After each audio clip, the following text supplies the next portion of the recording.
The Fed can't escape the room. So if inflation stays where it is, the Fed can't get interest rates to a real level without causing a recession, which will sink the stock market. But even if inflation comes down a little bit, that'll be a sign of recession. So you're raising rates into a recession, which will cause a recession. You end up in a recession either way.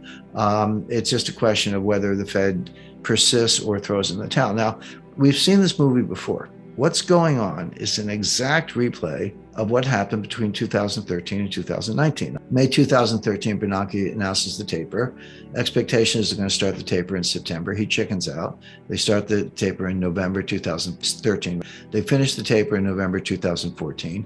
Then here comes Yellen. She's going to raise rates. Take out the word patient from the statement. She doesn't raise rates until December 2015. And then she doesn't raise them again until December 2016. They went a whole year between two 25 basis point rate cuts. And then here comes Powell, and then boom, okay, 25 basis points, boom, boom, boom, gets them up to 2.25, which is where they want it to be, and gets the balance sheet down to about 3.5 trillion. They want to get it down to about 2.5 trillion. But he's got rates about where he wants them.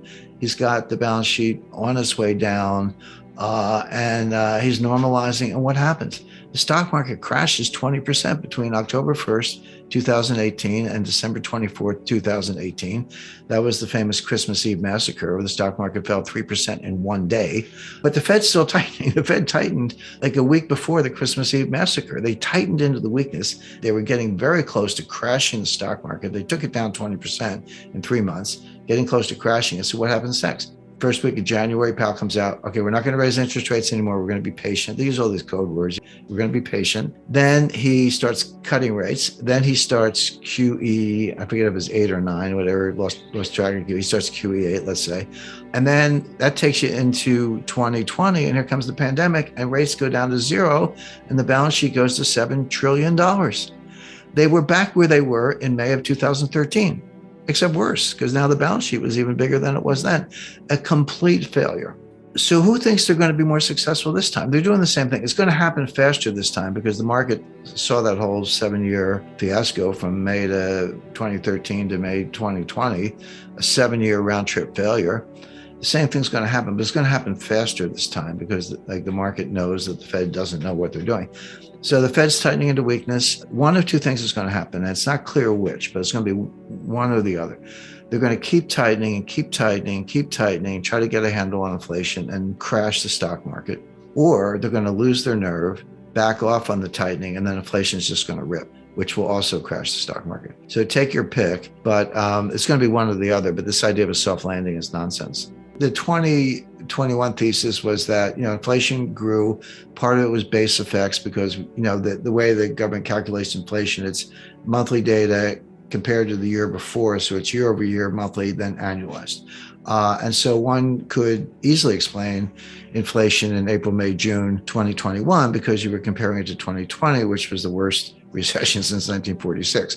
But the base effects would run off in September, October, November.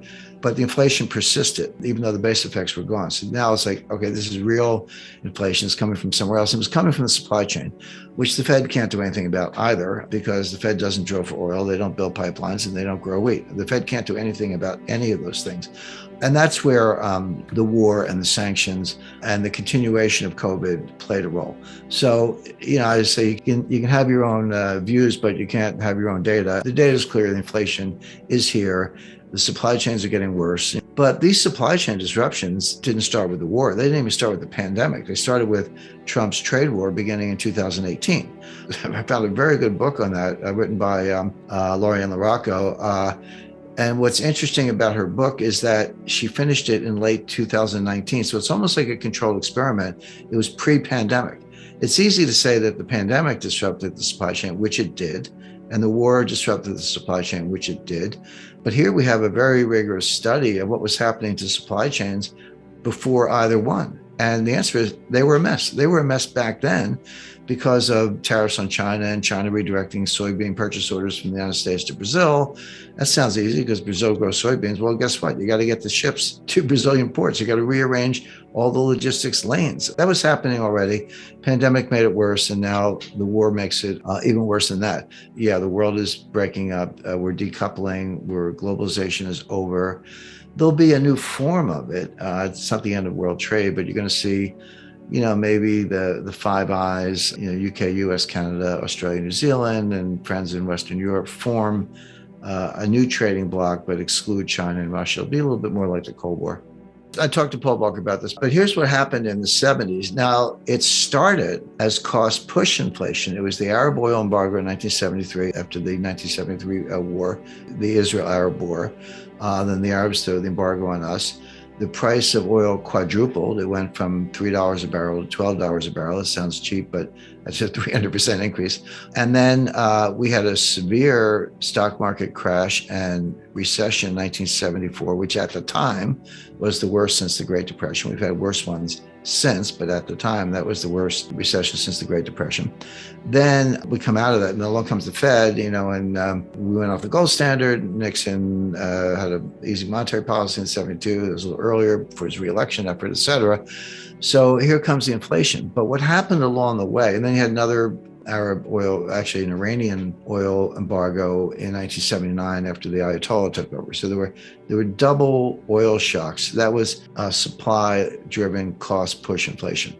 But along the way, it morphed into demand pull. It morphed into a demand-driven inflation. And I lived through it. I mean, I was a young, up-and-coming lawyer at Citibank and a senior officer living in New York City. And that was the world where if you wanted anything, new furniture, TV set, vacation, whatever, you dropped everything, ran out and did it because the price was going up so fast.